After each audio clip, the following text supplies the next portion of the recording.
One thing that we have to understand about the various spiritual movements is they have certain things in common. The Buddha, one of his principal teachings was that of dependent origination, which means that nothing evolves on its own, that it must have influence from other things.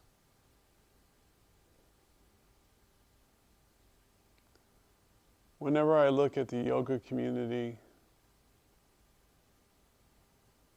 not only locally here where I live, but in a general sense, and I started to look into yoga, I realized one thing, that the primary vehicle for the yoga community is, in the spiritual sense of the word, is the Yoga Sutras of Patanjali. And the 8 limbs of yoga which Patanjali came up with.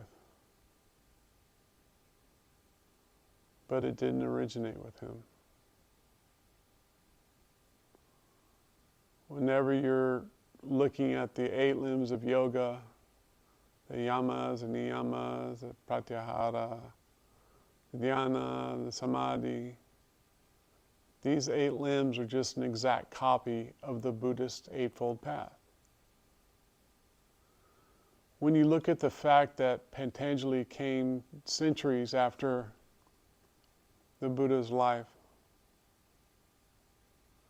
and you see that Buddhism in India was far-reaching,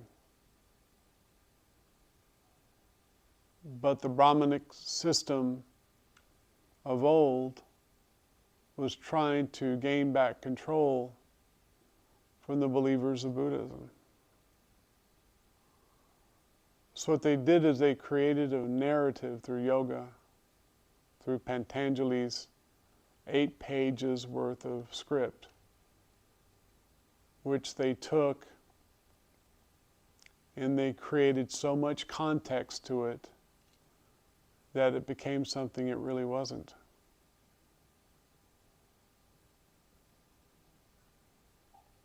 That it was just a way for certain people to wrench control away from the popularity of Buddhism. Period. End of story.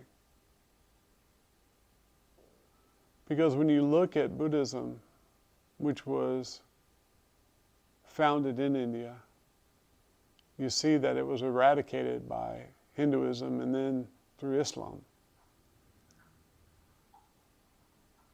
But because of Buddhism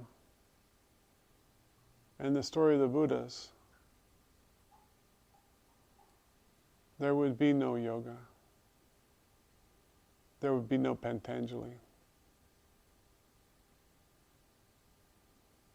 And I'm saying this not as a criticism,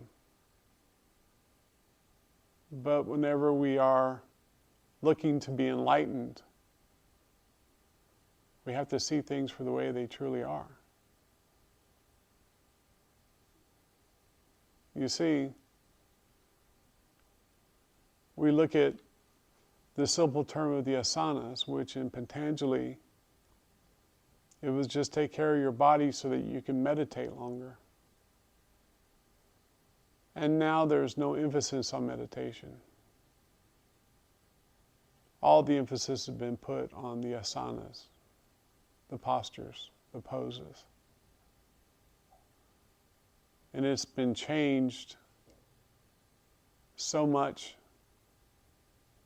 from the original purpose of the asanas that it is unrecognizable. You see, the yoga practice is meant to be a psychophysiological exercise,